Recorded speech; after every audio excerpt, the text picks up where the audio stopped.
Hi, I'm Camila. I thought marriage meant partnership, shared dreams, building a life together. Instead, after 15 years of marriage, I discovered my husband had been secretly trying to remove my name from our house deed, the home I helped buy, the mortgage I helped pay, the life I helped build. No discussion, no warning, just cold, calculated theft disguised as paperwork.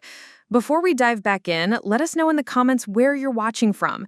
And if this story resonates with you, don't forget to subscribe because tomorrow's story is something truly special I can't wait to share. I had trusted him with everything, our finances, our future, our family's security, and somehow I was still naive enough to believe that love meant never having to guard yourself against the person sleeping next to you. But the worst part wasn't the betrayal itself. It was realizing I'd been funding my own erasure for years, and he thought I was too trusting to ever find out. The morning light filtered through the kitchen blinds of our colonial house in Millbrook Heights, casting those familiar golden stripes across the hardwood floors that David and I had chosen together 8 years ago. I was standing at the granite countertop we'd splurged on during our renovation, sipping coffee from the mug our daughter Lily had painted for me in third grade. Now she was a sophomore in high school.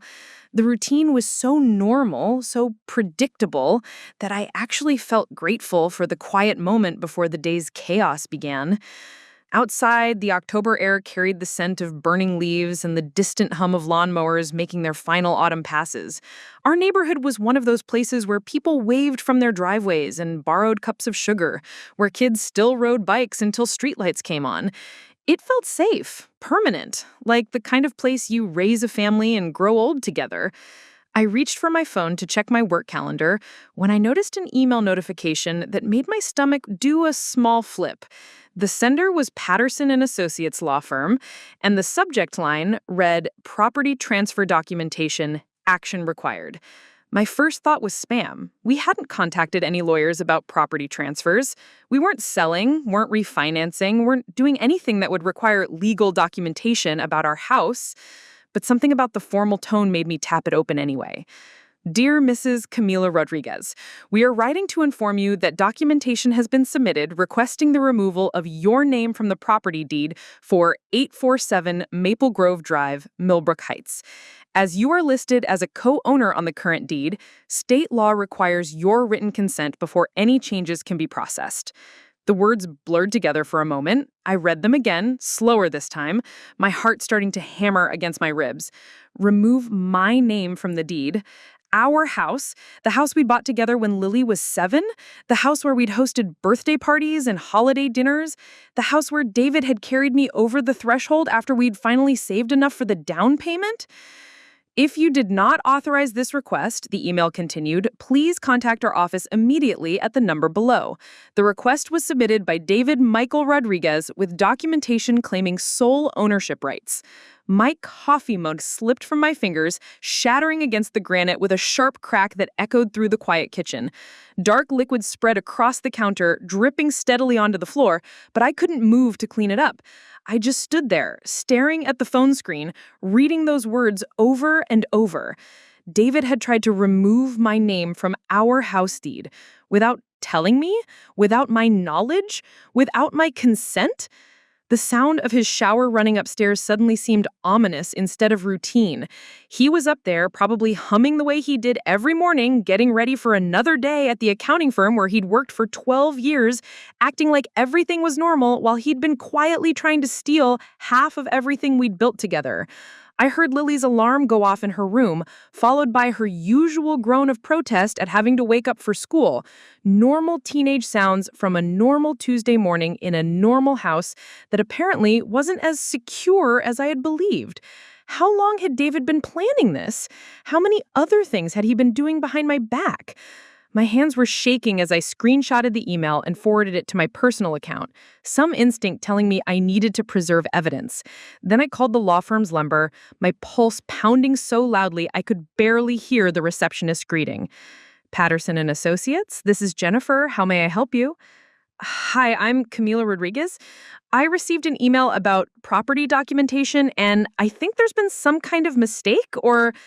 Oh, yes, Mrs. Rodriguez. Let me transfer you to Mr. Patterson directly. He's been hoping to hear from you.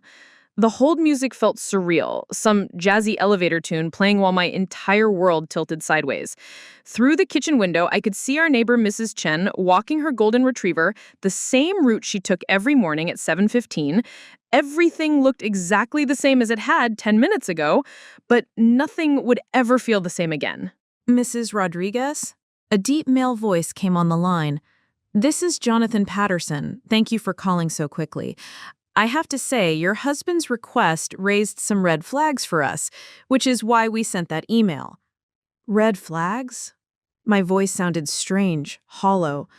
Well, it's highly unusual for someone to request removal of a spouse's name from a jointly owned property without the spouse being present. Your husband claimed you'd agreed to the transfer, but he couldn't provide any documentation of your consent. Frankly, it looks suspicious enough that we felt obligated to contact you directly. I sank onto one of our kitchen stools, the same ones David and I had picked out at that furniture store in downtown Millbrook 3 summers ago. I never agreed to anything. I don't even know what you're talking about. What exactly did he tell you? He said you were planning to separate and that you wanted him to have full ownership of the house.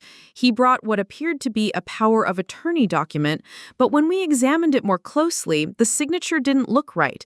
That's when we decided to reach out to you before proceeding. Separate? We weren't separating. We'd never even discussed separation. Sure, we'd had our rough patches. What couple married 15 years hadn't? But nothing that seemed insurmountable. Nothing that would warrant secretly trying to steal my half of our home. Mrs. Rodriguez, are you still there? Yes, I'm here. I'm just processing this.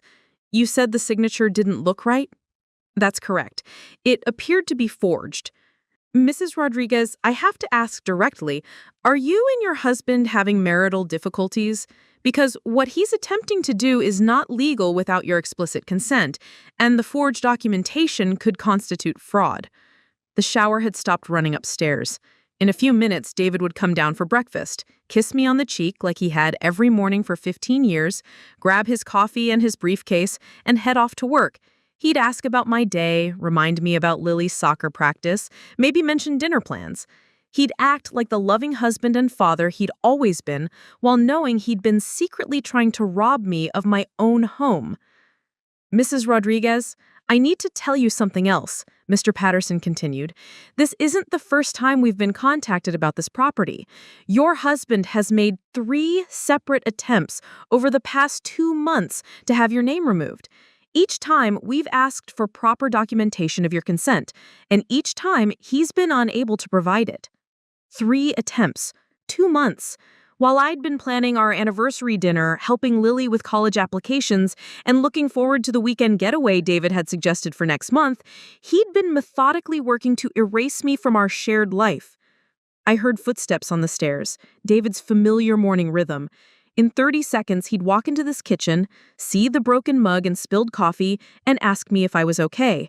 He'd probably offer to help clean it up, maybe make a joke about me being clumsy before my first cup of caffeine, and I'd have to look him in the eyes, knowing what I now knew, and pretend everything was fine. Mr. Patterson, I need to know exactly what my options are, and I need to know fast. Mrs. Rodriguez, given the attempted fraud, you have grounds for both criminal and civil action. But first, I'd recommend securing your financial accounts and gathering documentation of your contributions to the property.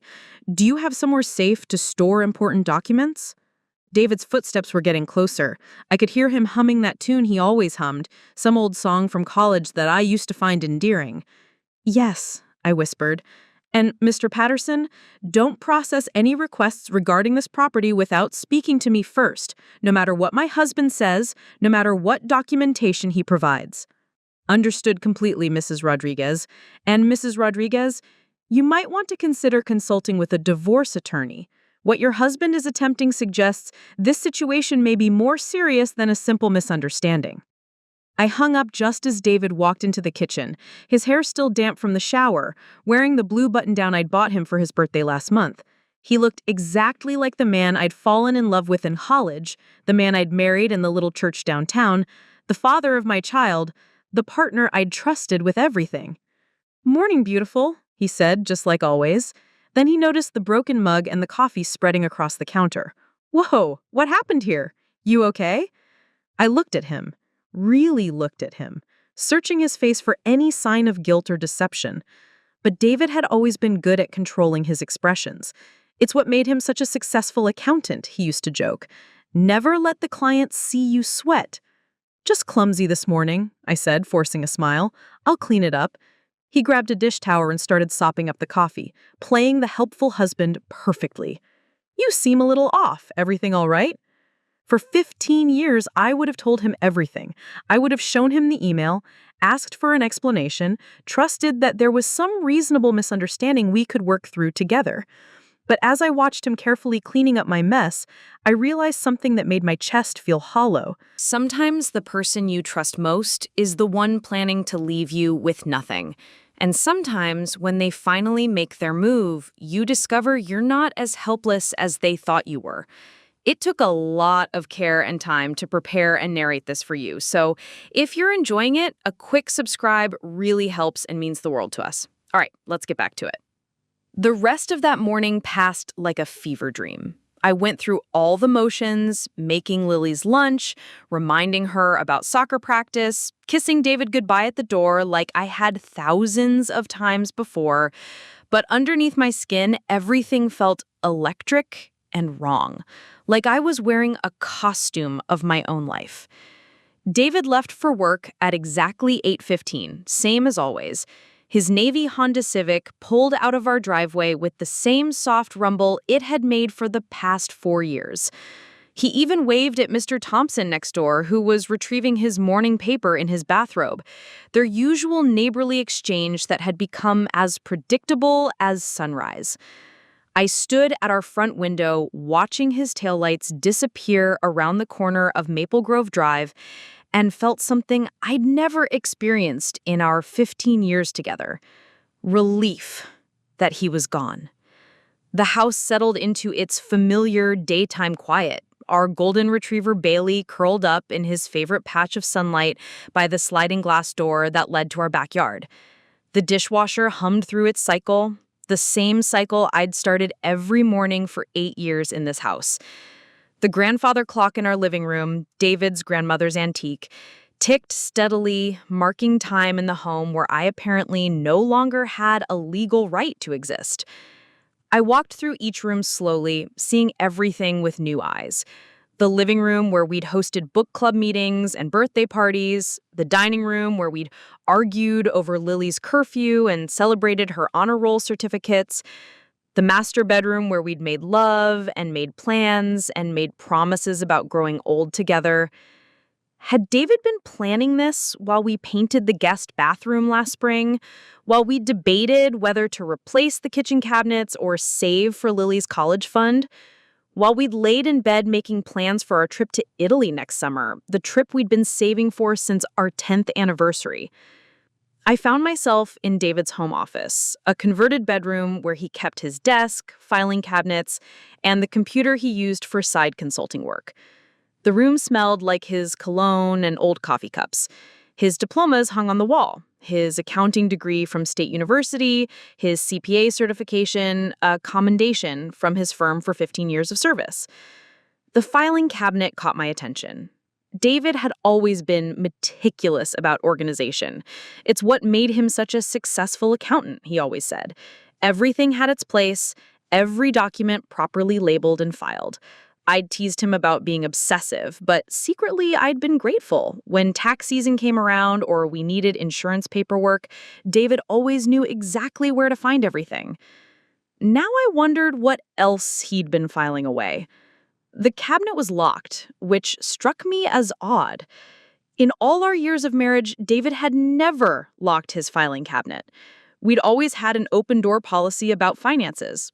Or so I thought. But then again, until this morning, I thought I was still legally entitled to half of our house. I tried the desk drawers instead. The top drawer was full of the usual office supplies, pens, paper clips, sticky notes, business cards.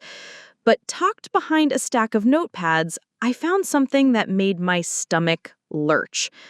A small notebook with property research written on the cover in David's careful handwriting. My hands trembled as I opened it.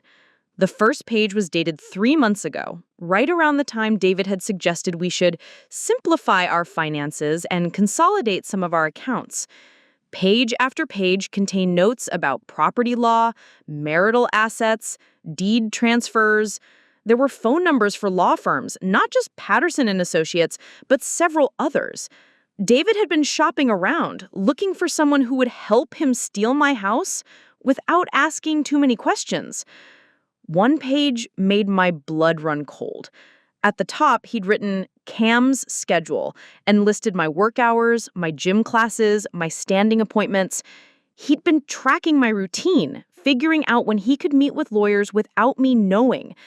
Below that was a list titled Joint Assets, with everything we own together: the house, both cars, our savings accounts, even my grandmother's antique china set. Next to each item, he'd made notes: transfer to D for the house, sell before filing for my car, empty before she notices for our joint savings account. David wasn't just trying to steal the house.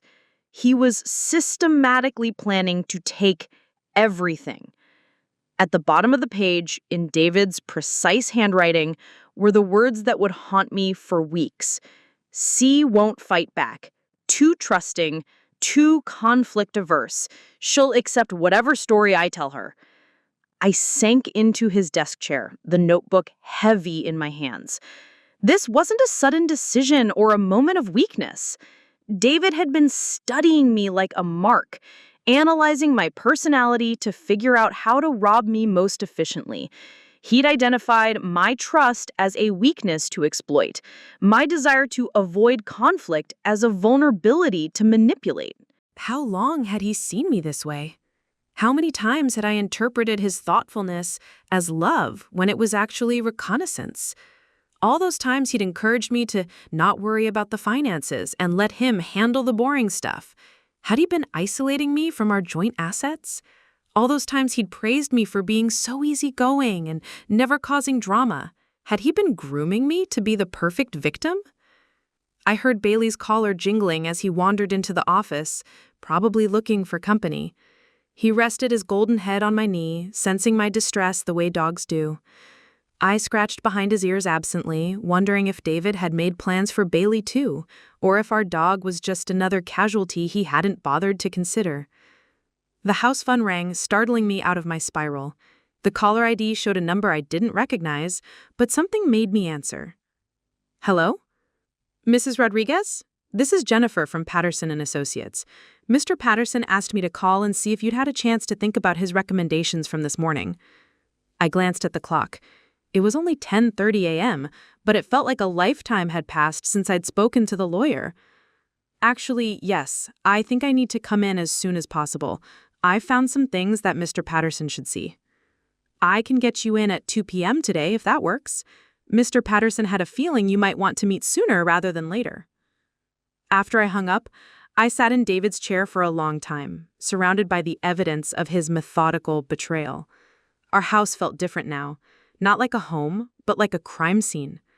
Every shared memory we'd had in this place felt contaminated. Every moment of happiness we'd had in this place was overshadowed by the knowledge that David had been planning to steal it from me. But as I sat there, something else began to take root alongside the devastation. A cold, sharp anger that felt nothing like the conflict-averse woman David had described in his notes. He'd made a crucial miscalculation. He assumed that trusting someone meant being weak. He confused kindness with stupidity, love with naivete. David thought he knew me well enough to rob me blind. He was about to discover he didn't know me at all.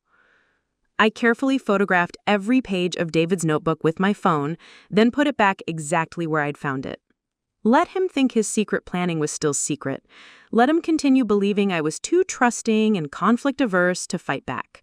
While he was at work, congratulating himself on his clever scheme, I would be meeting with his lawyer, armed with evidence of fraud and a determination David had never seen before. The afternoon sun slanted through the office windows, casting long shadows across David's night desk. In a few hours, he'd come home to the same house, the same wife, the same routine. He'd ask about my day, and I'd smile and tell him it was fine. But nothing would ever be fine again. And by the time David realized his mistake, it would be far too late to fix it. I locked the office door behind me and went to get ready for my meeting with Mr. Patterson. For the first time in months, I felt like I had somewhere important to be. The law offices of Patterson and Associates occupied the third floor of a red brick building in downtown Millbrook, the kind of old-fashioned professional space with heavy wooden doors and brass nameplates that made you feel like serious business happened here. I sat in the waiting room at 1:55 p.m., clutching a manila folder containing photos of David's notebook and every document I could find related to our house purchase. My hands hadn't stopped shaking since I'd left home. Every few minutes, I'd check my phone, half expecting a text from David asking why I wasn't answering his calls, or wondering what I was doing downtown.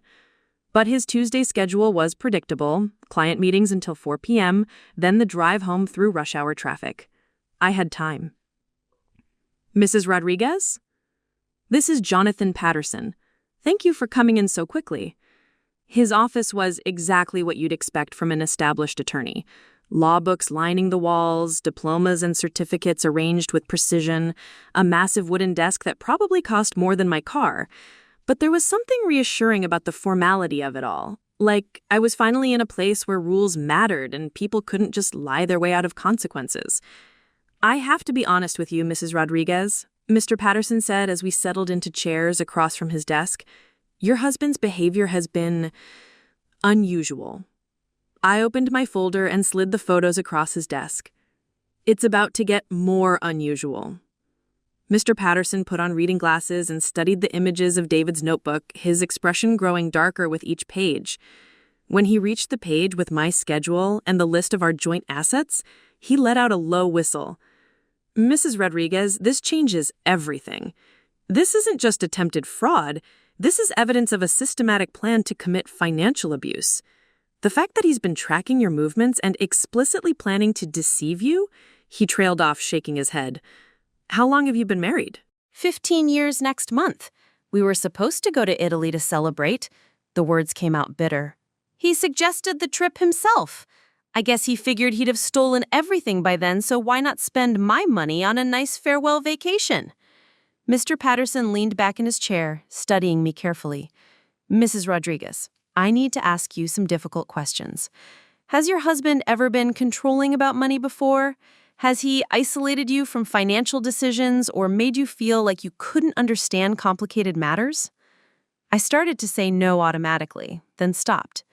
How many times had David insisted he should handle the boring stuff when it came to our finances? How often had he praised me for being so much better at the creative things whenever I had asked questions about our investments or insurance policies? How frequently had he redirected conversations about money toward my work, my interests, anything that wasn't our joint financial picture?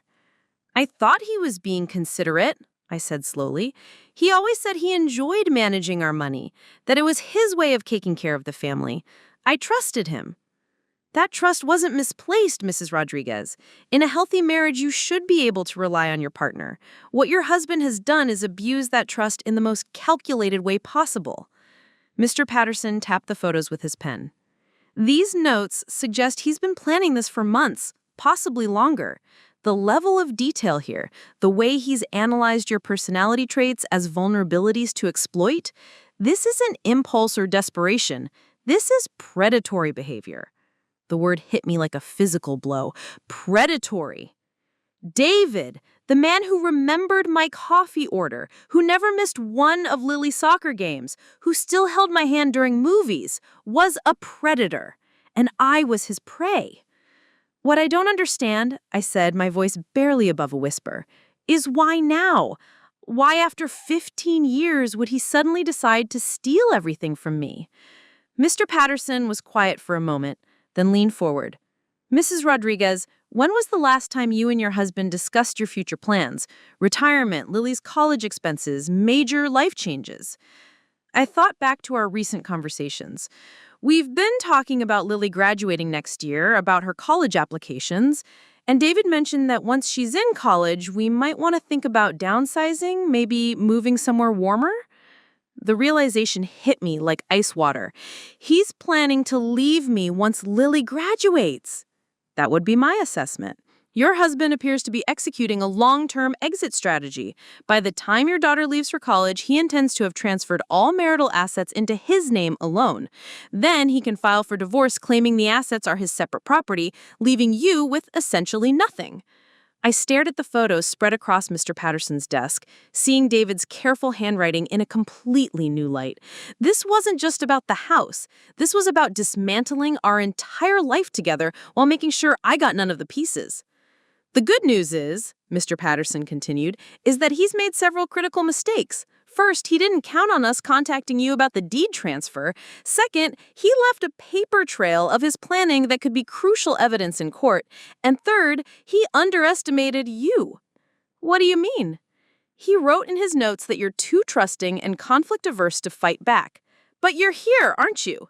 You've gathered evidence, you've taken action, and you're prepared to protect yourself. That doesn't sound like someone who won't fight back to me. For the first time since morning, I felt something other than devastation. There was a spark of something fierce and unfamiliar burning in my chest. Not just anger, but determination.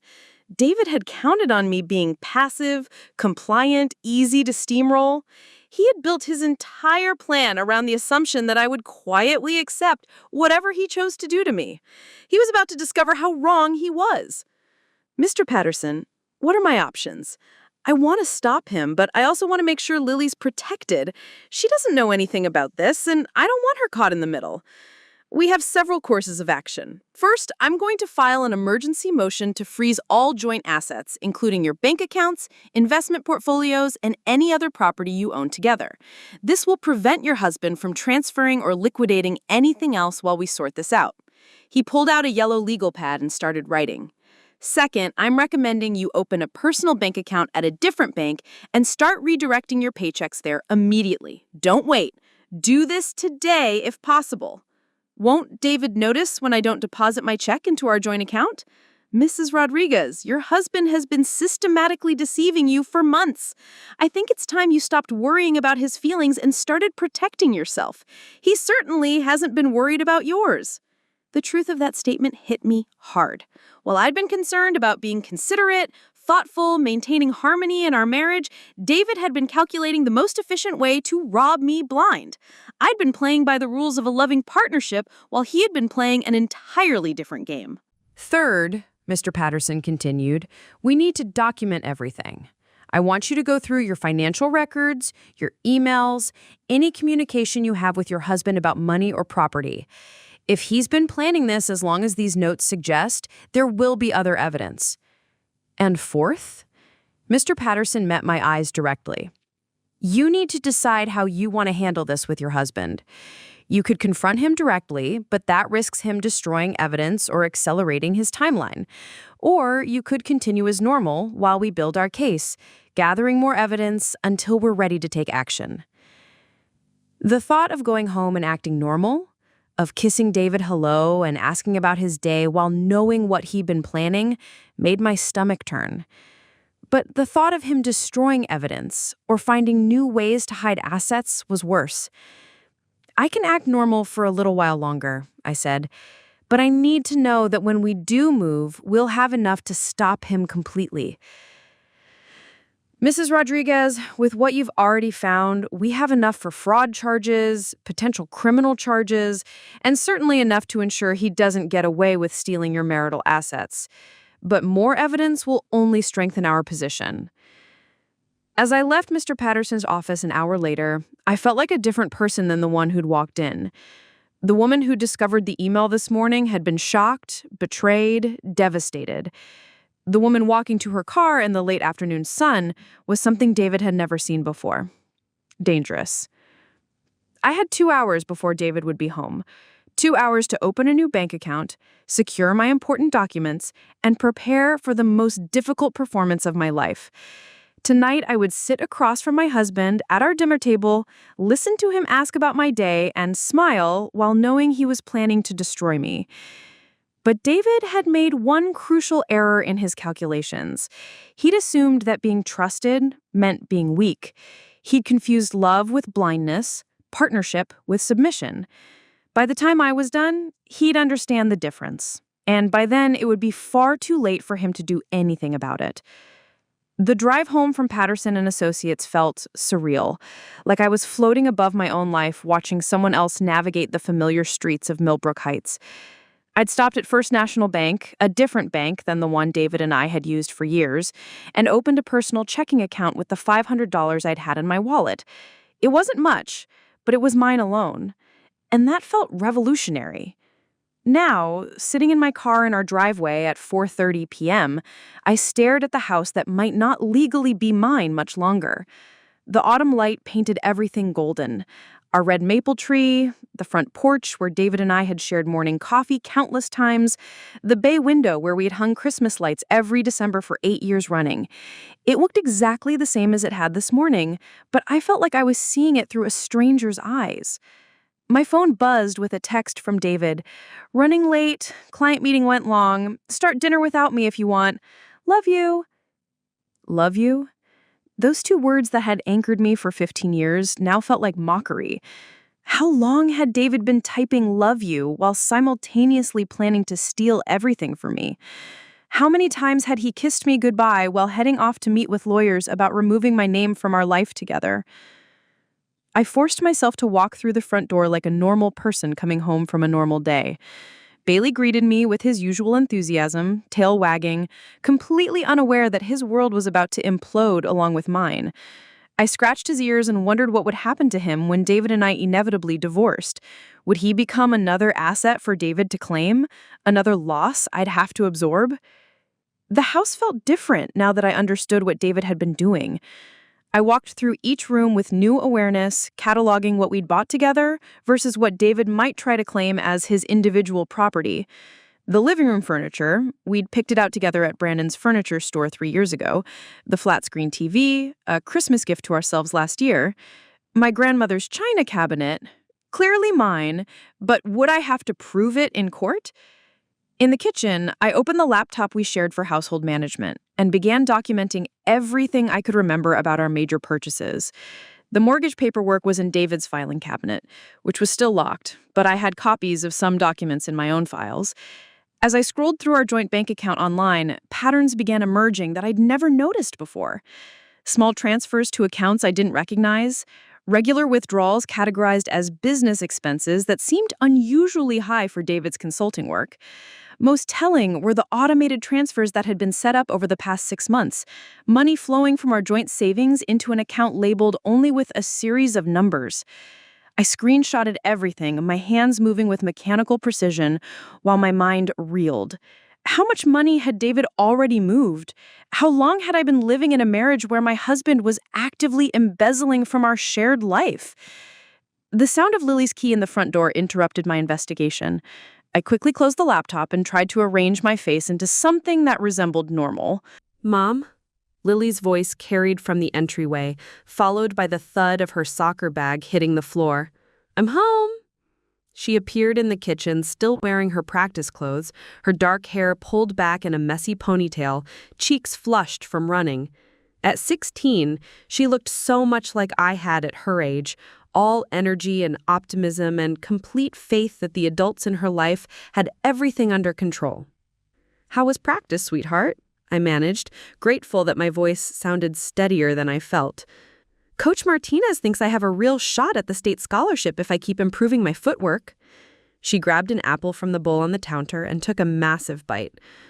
"Where's Dad? His car wasn't in the driveway." "Running late from a client meeting.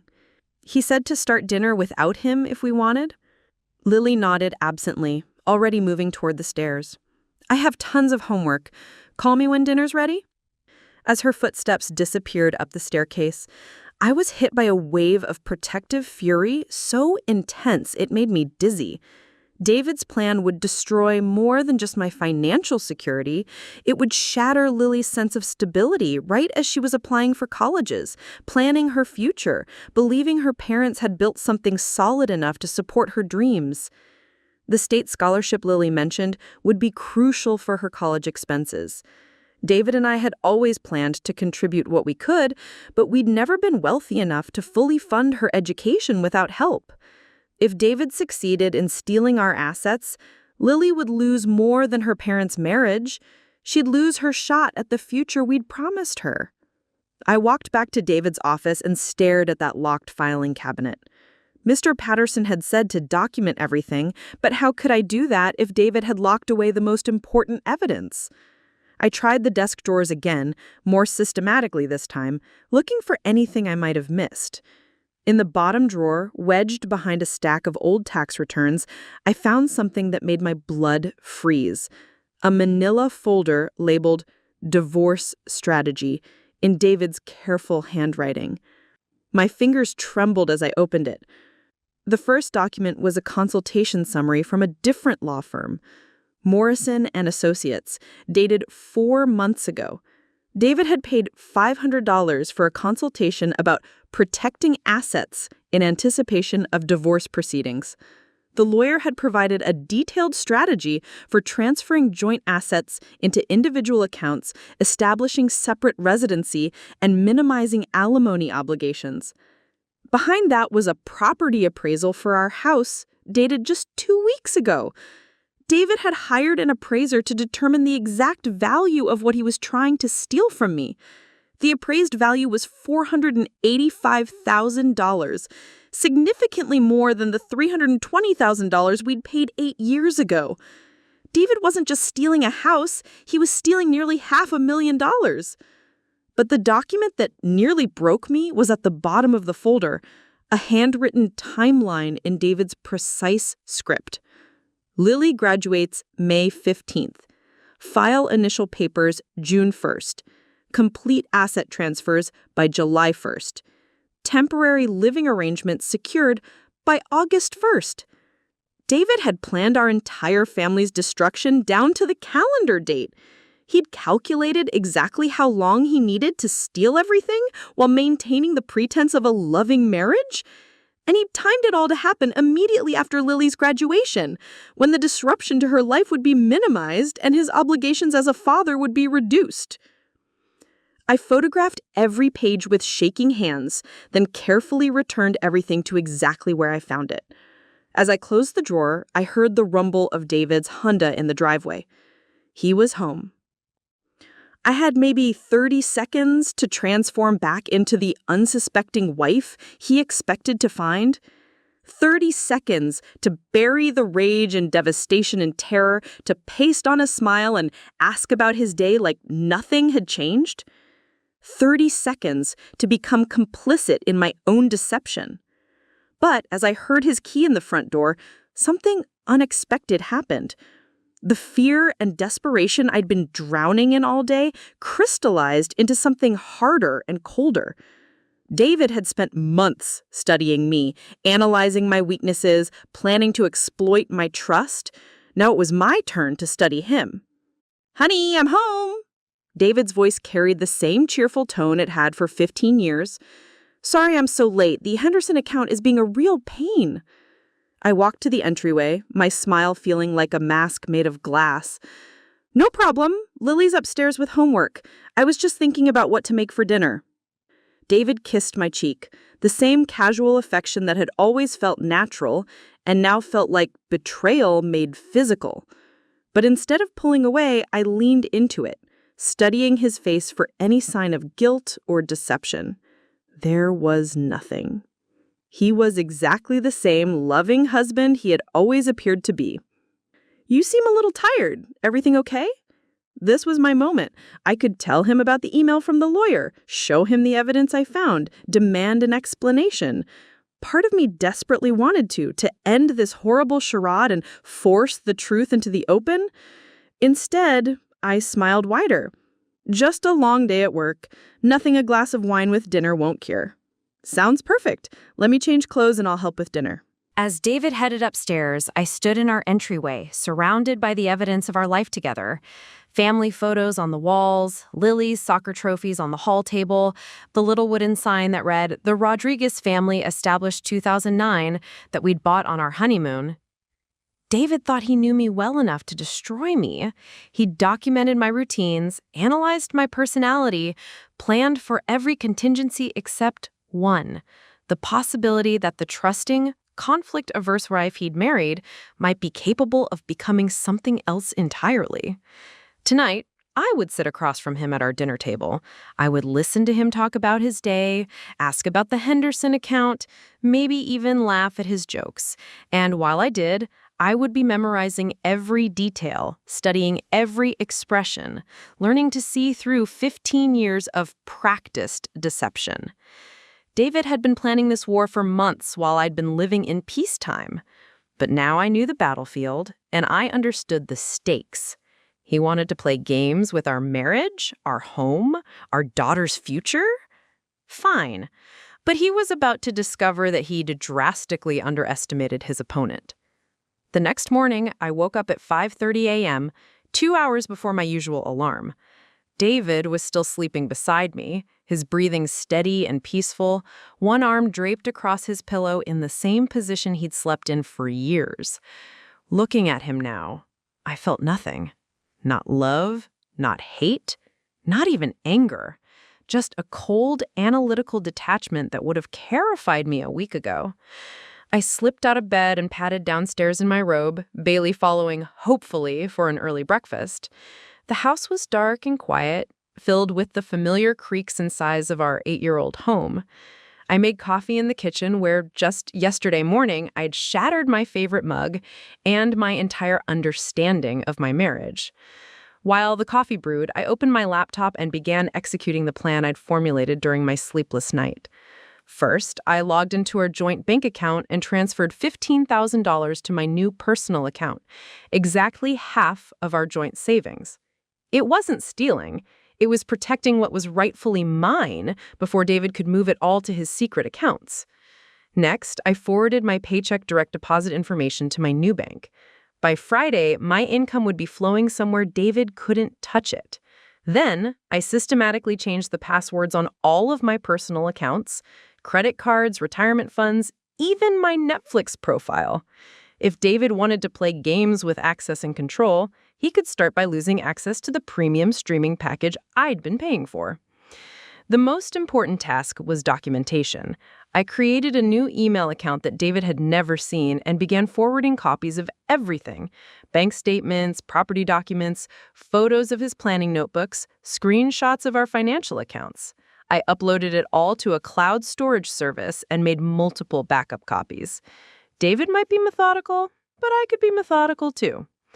By 7 a.m., I had restructured my entire financial life. When David came downstairs in his usual Tuesday routine, I was sitting at the kitchen table with my coffee, scrolling through news on my phone as if nothing had changed. "Morning, beautiful," he said, kissing the top of my head before moving to the coffee maker. "You're up early." "Couldn't sleep. Work's been stressful lately." The lie came so easily, it surprised me. Yesterday, I would have told David about my insomnia, asked for his comfort and advice. Today, he was the last person I wanted knowing anything real about my state of mind. "Maybe you should take a personal day," he suggested, settling across from me with his mug. "You've been pushing yourself pretty hard." I looked up from my phone and studied his face. Was this genuine concern, or was he hoping to get me out of the house so he could make more calls to lawyers? Had he always been this calculating, or was I just finally seeing clearly? "That's sweet of you to worry, but I have too much to catch up on." I smiled the same way I had for 15 years. "Besides, I'm meeting Sarah for lunch today. That'll be a nice break." This was a lie. I had no lunch plans with Sarah, but I wanted to see if David would react to the idea of me spending time with friends, sharing my day with someone outside his control. His expression didn't change at all. "That sounds nice. Tell her I said hello." After David left for work, I called Sarah Williams, my closest friend from college, who now lived 2 towns over. We'd been meeting to get together for months, but kept putting it off because of busy schedules. Today, I needed someone I trusted completely, someone with no connection to David who could help me think clearly. "Camila," Sarah's voice was warm with surprise. "This is unexpected. What's going on?" "I need to talk to someone I trust, and it can't wait for the weekend."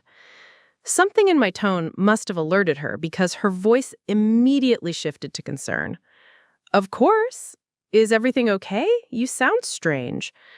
I'll explain when I see you. Can you meet at Romano's at noon? Romano's was a small Italian restaurant in the next town over, somewhere David would never think to look for me if he decided to check up on my activities. I was already thinking like someone with something to hide, and the realization didn't bother me the way it should have. I spent the morning at my job at Hartfield Marketing, trying to act normal while my mind churned through contingency plans. My coworkers noticed I seemed distracted, but I blamed it on a difficult client and buried myself in routine tasks. The normalcy of work, responding to emails, attending meetings, updating campaign reports, felt surreal when my personal life was imploding. At 11:45 a.m., I told my supervisor I was taking a long lunch and drove to Romano's. Sarah was already there, sitting in a corner booth and looking worried. She stood to hug me as I approached, and I realized how much I'd missed having someone in my life who cared about me without an agenda. "Okay," she said once we'd ordered, "you look terrible. What's happening?" And I told her everything.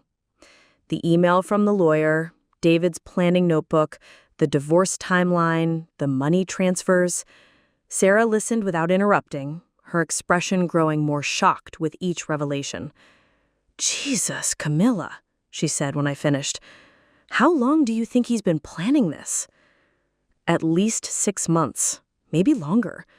The scary part is how normal he's been acting. If the lawyer hadn't contacted me, I never would have known until it was too late." Sarah leaned back in her booth, shaking her head. "I never liked him, you know. David always seemed too controlled, too perfect. Like he was always performing the role of good husband instead of actually being one. This surprised me. You never said anything?" "What was I supposed to say? Hey, your husband seems fake. You were happy, or you seemed happy. I figured I was just being paranoid." She paused, steadying my face. "Were you happy, Camila? Really?" The question hit me unexpectedly hard. Had I been happy, or had I just been comfortable? Had I been living my life, or just following a script David had written for both of us? "I thought I was," I said slowly. But looking back, I realized David made all the major decisions. Where we lived, how we managed money, even social plans. He was so good at making it seem like we were deciding together, but really, he was just guiding me toward what he wanted. That's called manipulation, sweetie. And from what you've told me, it's been going on for years. Sarah reached across the table and squeezed my hand. "What do you need from me? Whatever it is, I'm here." For the first time since discovering David's betrayal, I felt tears threatening. I need someone who knows the truth. Someone who can remind me that I'm not crazy, that what he's doing is wrong. And I need help figuring out what comes next. "What does your lawyer say?" "That we should gather more evidence before confronting David. But I don't know how much longer I can pretend everything is normal.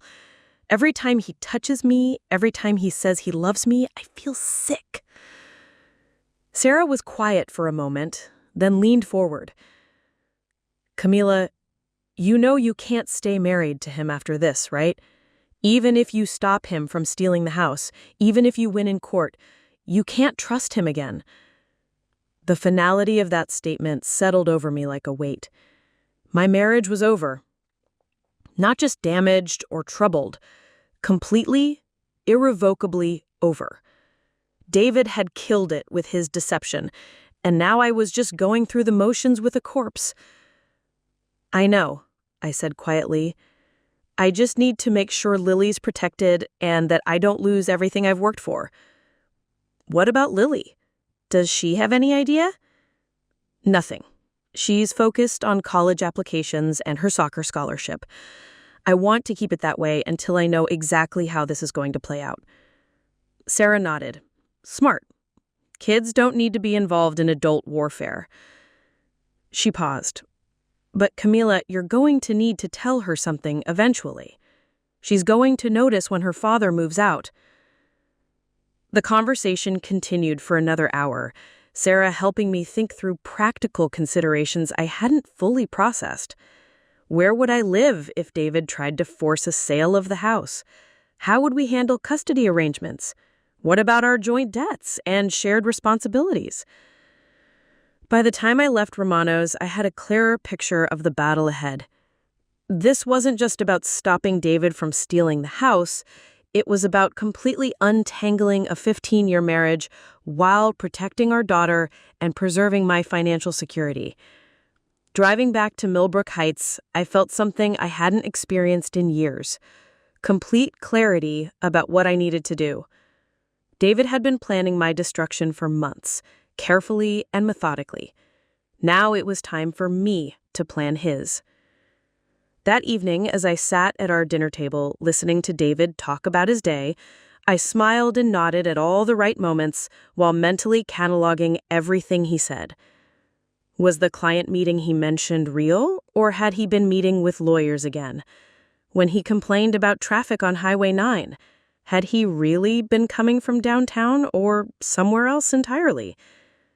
David had turned our marriage into a performance. He'd been acting the part of loving husband while secretly dismantling our life together. But David wasn't the only one who could act.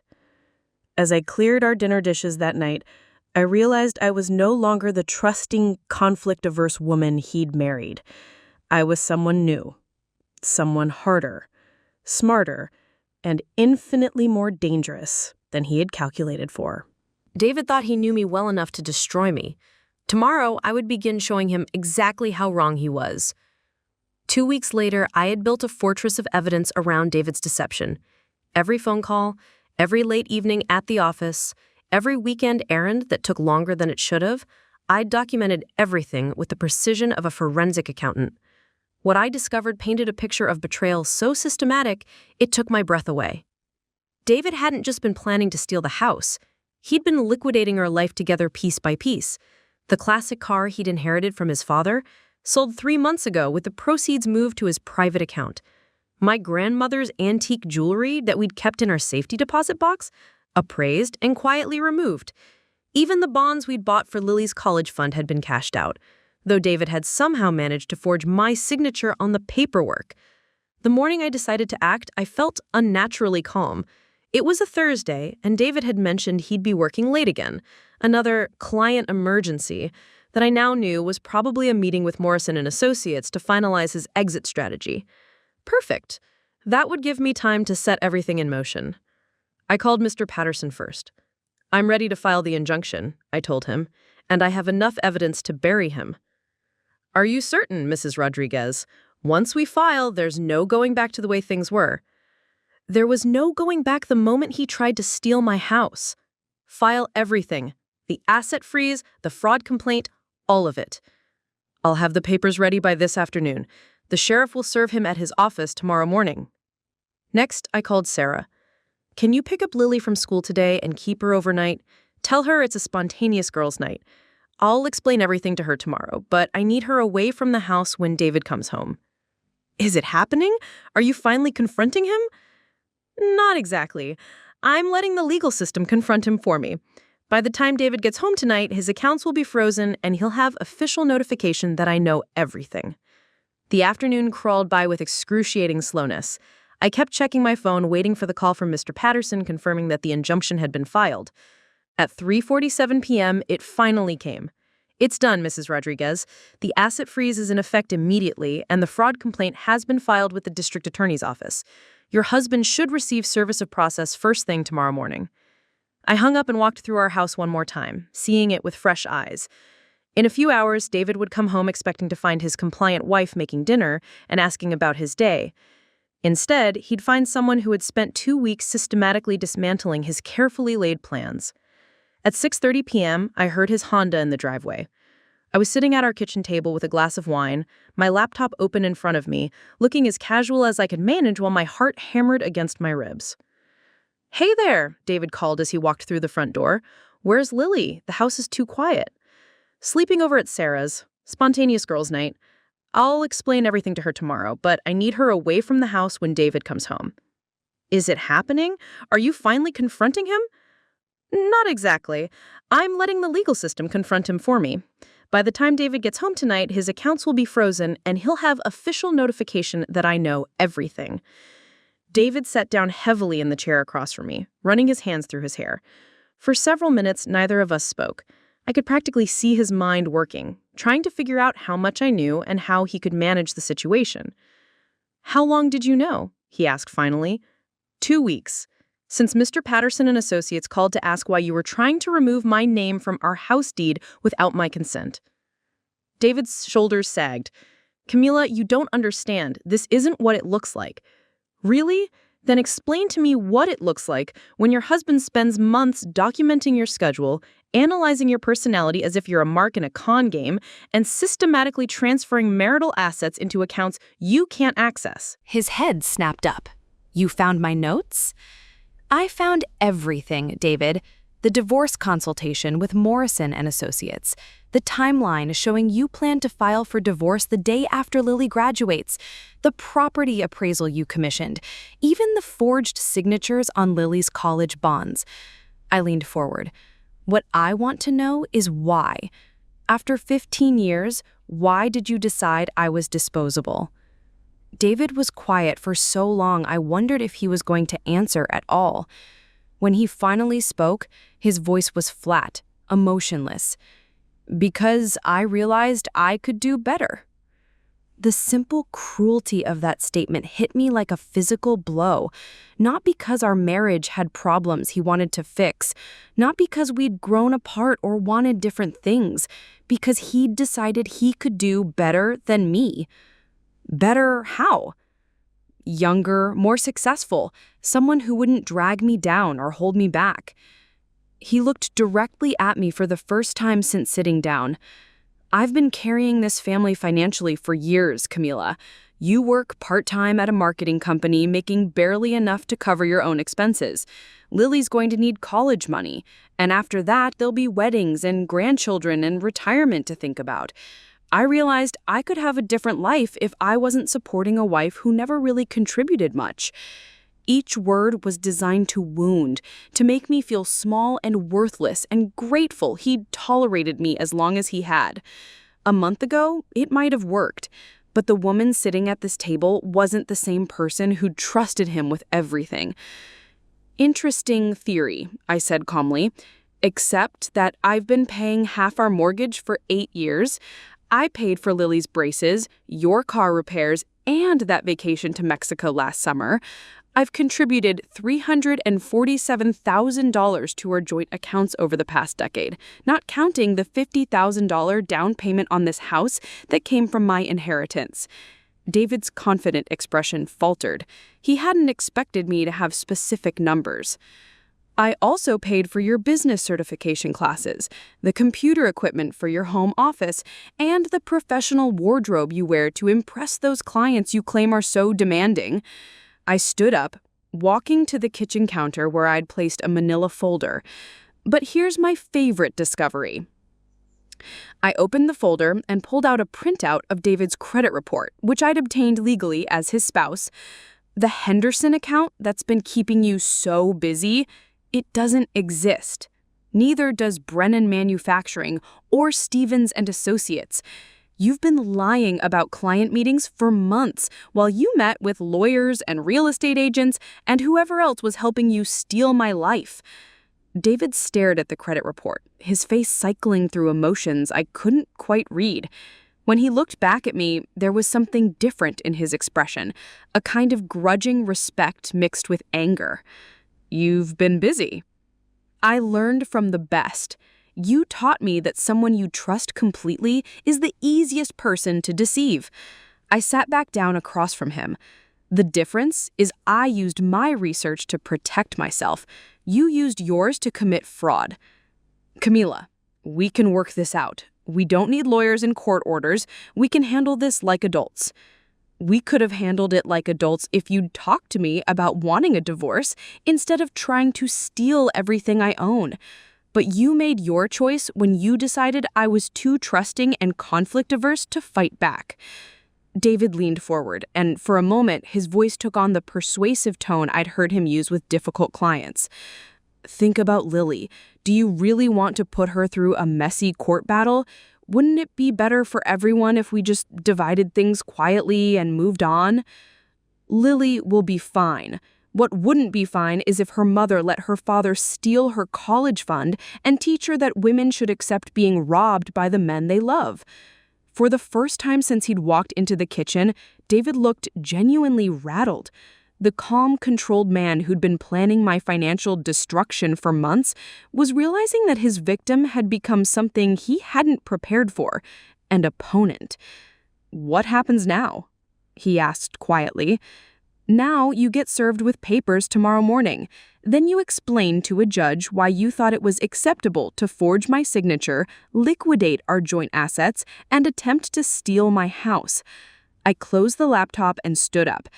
"I'm going to Sarah's for the night. When I come back tomorrow, I'd prefer if you'd packed a bag and found somewhere else to stay." David didn't argue. He didn't beg or make promises or try to convince me this was all a misunderstanding.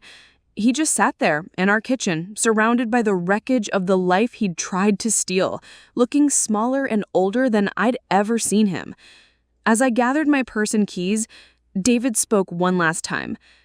"I never meant for you to get hurt."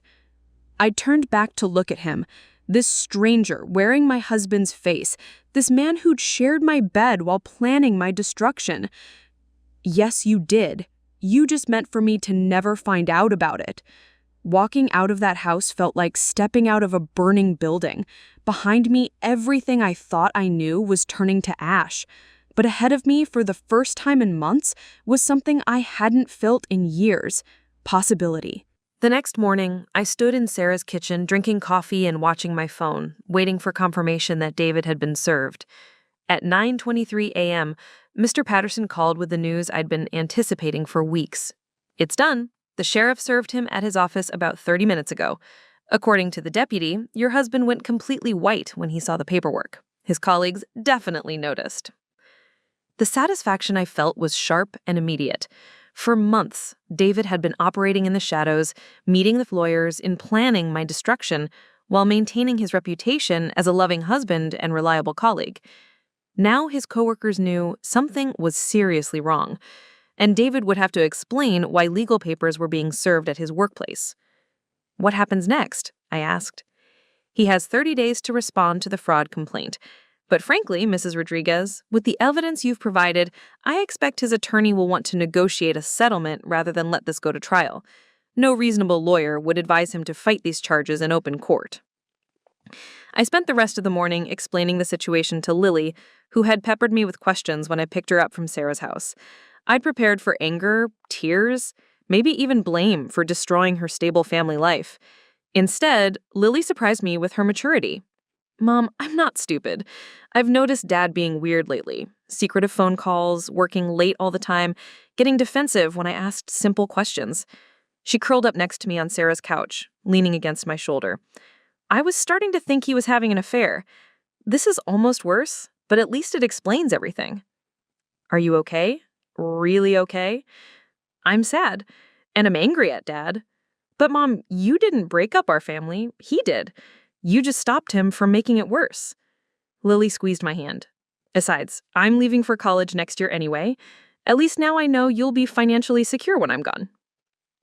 The wisdom in my 16-year-old daughter's words nearly broke me. While David had been calculating how to abandon us both, Lily had been worrying about leaving me alone. While he'd been stealing her college fund, she'd been concerned about my future security. That afternoon, David's attorney called Mr. Patterson requesting an emergency meeting. Apparently, David had spent the morning reviewing the evidence against him and realized his situation was far worse than he had anticipated. The forged signatures alone could result in felony charges, and the systematic asset hiding painted a picture of someone who'd been planning fraud for months. "Mrs. Rodriguez, I think you should attend this meeting," Mr. Patterson advised. "Your husband's attorney is going to want to negotiate, and you need to hear their offer directly."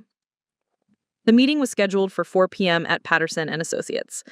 I arrived early and sat in the same chair where 3 weeks earlier I'd first learned the scoop of David's betrayal.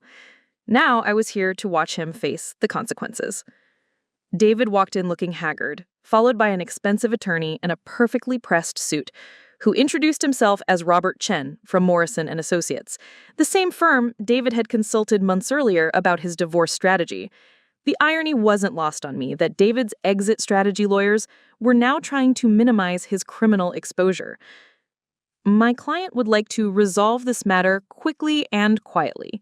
He's prepared to offer a full and equal division of all marital assets plus compensation for Mrs. Rodriguez's legal fees. That's generous of him, Mr. Patterson replied, dryly, considering those assets legally belong to her already. David spoke for the first time, his voice hoarse. Camila, I know I screwed up, but we can work this out without destroying both our lives. Think about Lily. I looked at this man I'd once loved, noting how different he seemed when he wasn't in control of the situation. The confident, calculating husband had been replaced by someone desperate and defensive. I have thought about Lily, I said calmly. I've thought about how you liquidated her college fund without telling either of us. I've thought about how you planned to file for divorce the day after her graduation, leaving her to deal with family destruction while trying to start her adult life. Mostly, I've thought about what kind of example I want to set for my daughter about what women should tolerate from the men in their lives. Chen cleared his throat. Mrs. Rodriguez, my client is willing to make significant concessions to resolve this matter.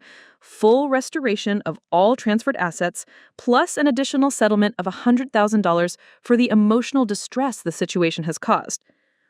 Your client doesn't get to pay his way out of fraud charges. Those are criminal matters, not civil ones. For the next 2 hours, we negotiated the terms of our divorce. David would keep his retirement accounts and personal belongings, but everything else, the house, the joint savings, even his precious classic car that he had secretly sold, would remain with me. He would pay child support for Lily's remaining 2 years of high school and contribute to her college expenses as originally planned.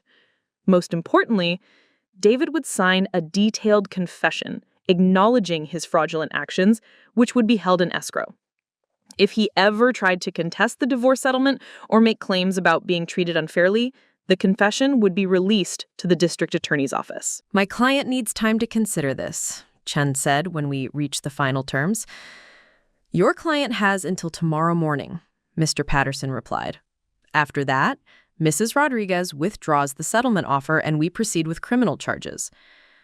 That evening, I walked through our house alone for the first time since discovering David's betrayal. He'd packed a bag and moved to a hotel after being served, leaving behind the life we'd built together and the future he'd tried to steal.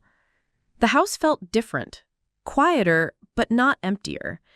If anything, it felt more mine than it had in years. I found myself in David's office, looking at the filing cabinet that had started this entire nightmare. Using the small key I'd found in his desk, I finally opened it and discovered the full scope of his deception. Bank statements for accounts I'd never known about, property appraisals for vacation homes he'd been considering buying with our stolen money, even correspondence with a realtor in Arizona about relocating after our divorce was finalized. The most devastating discovery was a folder labeled Exit Strategy Phase 2. Inside were documents showing David had been planning to move to Phoenix and start over completely. He'd researched new jobs, new neighborhoods, even new social circles. He'd calculated exactly how much money he needed to support his new life, and he'd planned to fund it entirely by stealing everything I'd worked for. But tucked behind those documents was something that surprised me. A letter he'd never sent, addressed to me, and dated 6 months earlier. Camila, I know what I'm doing is wrong, but I can't see another way out. I feel trapped in this life we've built, trapped by responsibilities and expectations I never wanted. You deserve someone who can love you the way you need to be loved, and I can't be that person anymore. Maybe someday you'll understand that I'm doing this for both of us. I read the letter 3 times, trying to find some shred of genuine remorse or love in his words. Instead, I found only self-justification dressed up as concern for me. David had convinced himself that stealing my security was actually a favor, that destroying our family was an act of kindness rather than betrayal. The next morning, Chen called Mr. Patterson to accept our terms. David would sign the divorce settlement and the confession. All criminal charges would be dropped in exchange for his complete cooperation and a guarantee that he would never contest the agreement. "Your husband wants to speak with you," Mr. Patterson told me after ending the call. "He's asked for a few minutes alone before signing the papers." David was waiting in Patterson's conference room, looking older than his 43 years. The confident man I'd married in college had been replaced by someone deflated and defeated. "He wanted to apologize," he said when I sat down across from him, "for all of it. You didn't deserve what I did to you." "No, I didn't. But more importantly, Lily didn't deserve it." He nodded, looking down at his hands. "I keep trying to figure out when I became this person, when I started seeing you and Lily as obstacles instead of my family. I don't think you became this person, David. I think this is who you always were, and I just refuse to see it." He looked up at me then, and for a moment I caught a glimpse of the man I'd fallen in love with in college. But it was just an echo. The real David had been making plans to abandon us while I'd been planning anniversary trips. "For what it's worth, I'm glad you found out. I'm glad you stopped me. I don't think I would have been able to live with myself if I'd actually gone through with it." I wanted to believe him, but I'd learned the hard way that David was capable of incredible self-deception. He might genuinely believe he would have developed a conscience eventually, but his actions suggested otherwise. "I hope you find whatever you were looking for," I said, standing to leave, "but you won't find it by stealing it from someone else." 2 hours later, David signed the divorce papers and the confession. Mr. Patterson handed me copies of everything, and just like that, my 15-year marriage was officially over. Walking out of that law office, I felt something I hadn't experienced since the morning I'd received the first email from Patterson and Associates. Complete freedom. David couldn't hurt me anymore. He couldn't steal from me, lie to me, or manipulate me into accepting less than I deserved. Most importantly, he couldn't teach Lily that love meant accepting betrayal or that trust meant making yourself vulnerable to predators. That night, Lily and I ordered pizza and started making plans for redecorating the house. Her father was gone, but our home, our real home, was finally secure. 6 months later, I was standing in my newly renovated kitchen watching Lily practice penalty kicks in our backyard through the window above the sink. The morning sun streamed through glass that I had chosen, in a kitchen that I had designed, in a house that was legally and completely mine. The freedom of that reality still took my breath away sometimes. The renovation had been more than just aesthetic. It had been symbolic. I'd torn out the granite countertops David and I had picked together, replacing them with warm butcher block that felt more like me. The walls were now painted in soft sage green instead of the sterile white David had preferred. Every change erased a piece of our shared past and replaced it with something that reflected who I was becoming. My phone buzzed with a text from Sarah. "Coffee this morning? I have news about the support group." 3 months ago, Sarah had suggested I start attending a support group for women who'd experienced financial abuse. I'd resisted at first. I wasn't ready to think of myself as someone who'd been abused. But the more I learned about the tactics David had used, the more I recognized the pattern. The isolation from financial decisions, the gradual erosion of my confidence in money matters, the way he'd made me feel grateful for his management of our resources, it was all textbook emotional and financial manipulation. The support group had been transformative, not just for my healing, but for my understanding of how common David's behavior really was. I'd met women whose husbands had hidden debt, stolen inheritance money, destroyed credit ratings, and systematically stripped away their financial independence. Some had discovered the abuse early, like me. Others had endured decades before finding the strength to fight back.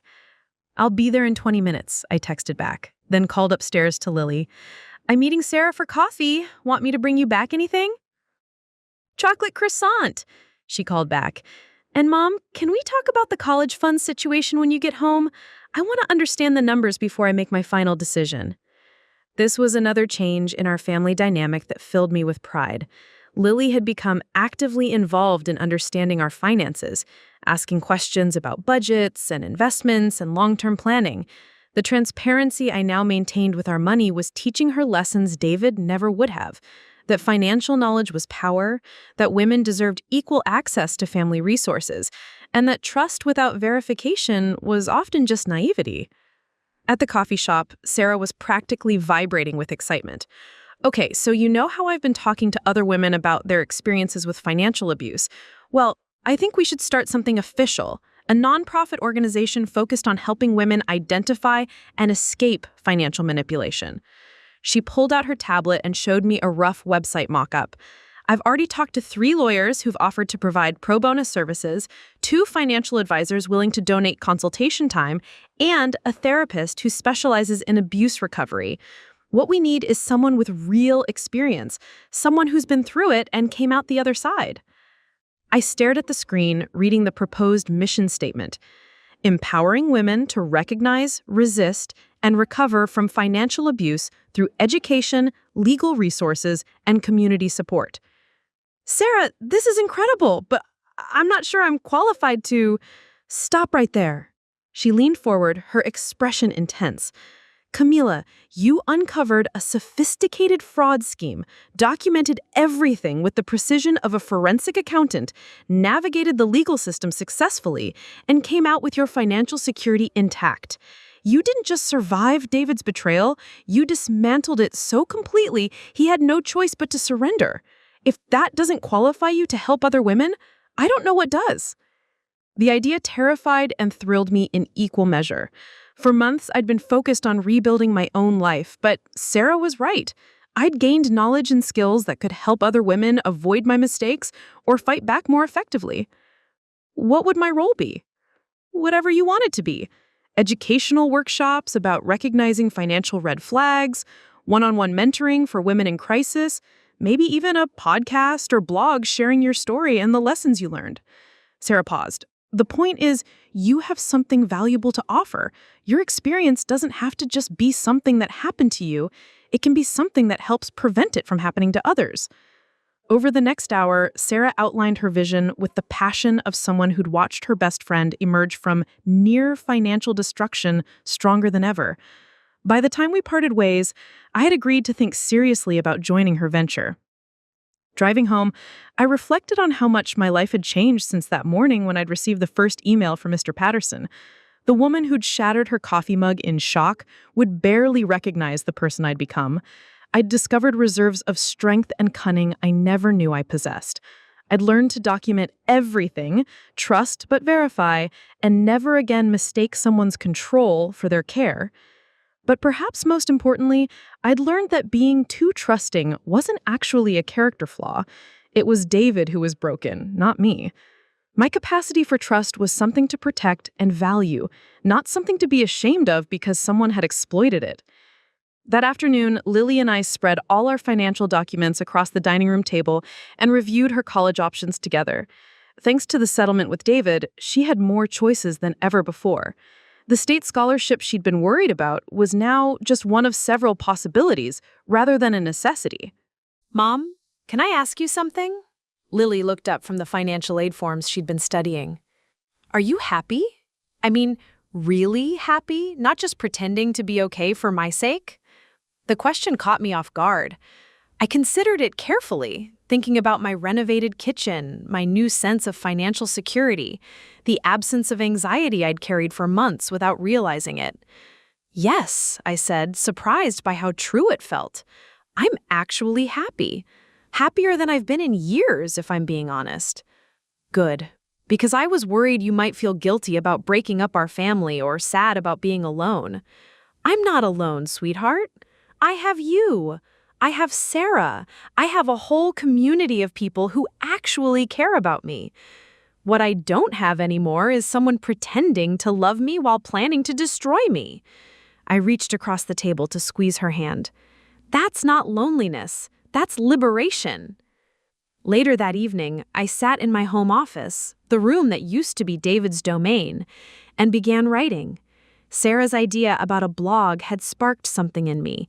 I need to process my experience by sharing it with others who might be living through their own version of my nightmare. I thought marriage meant partnership, shared dreams, building a life together. Instead, I discovered my husband had been secretly trying to remove my name from our house deed, the home I helped buy, the mortgage I helped pay, the life I helped build. As I wrote, I realized that my story wasn't really about David's betrayal. It was about my refusal to accept it. It was about the moment I chose to fight back instead of making excuses for someone who'd made me complicit in my own financial destruction. The next morning, I called Sarah. I'm in. Let's start that nonprofit. 3 months later, we held our first workshop in the community center downtown. 23 women attended, ranging from their 20s to their 70s, all dealing with various forms of financial manipulation in their relationships. I stood at the front of the room, looking at faces that reflected the same confusion and devastation I'd felt when I first learned about David's plan. The most important thing I want you to understand, I told them, is that you're not stupid for trusting someone you love. You're not weak for wanting to believe the best about your partner. You're not responsible for someone else's decision to betray you. A woman in the front row raised her hand. But how do you know when to stop trusting? How do you know when love becomes stupidity? Trust isn't the problem, I replied. Blind trust is. Love shouldn't require you to stop asking questions or to hand over control of your financial security. Real love encourages transparency, not secrecy. After the workshop, several women approached me privately to share their own stories. Each one reminded me why Sarah's vision mattered so much. Financial abuse was isolating by design. Victims often felt too ashamed to seek help, too confused to recognize the manipulation, too dependent to believe they could survive on their own. Now, a year after discovering David's betrayal, I run workshops twice a month and maintain a blog that receives hundreds of comments from women around the world. Some are just beginning to recognize the red flags in their relationships. Others are in the middle of fighting back against partners who've been stealing from them. Others are rebuilding their lives after escaping financial predators. Each story reminds me that what happened to me wasn't unique. David's tactics were textbook, his justifications predictable, his assumption that I wouldn't fight back based on a fundamental misunderstanding of what strength looks like. He mistook kindness for weakness, trust for naivety, and love for submission. But the woman who exposed his fraud scheme and emerged with her dignity and financial security intact was always there, waiting for the right moment to surface. Sometimes the person who tries to bury you doesn't realize they're actually planting seeds. David thought he was destroying me, but instead he was teaching me exactly how strong I could become when everything I cared about was on the line. If you're reading this and something feels wrong in your relationship, if your partner discourages you from understanding your finances, if they make major decisions without consulting you, if they praise you for being low maintenance while isolating you from resources, trust that instinct.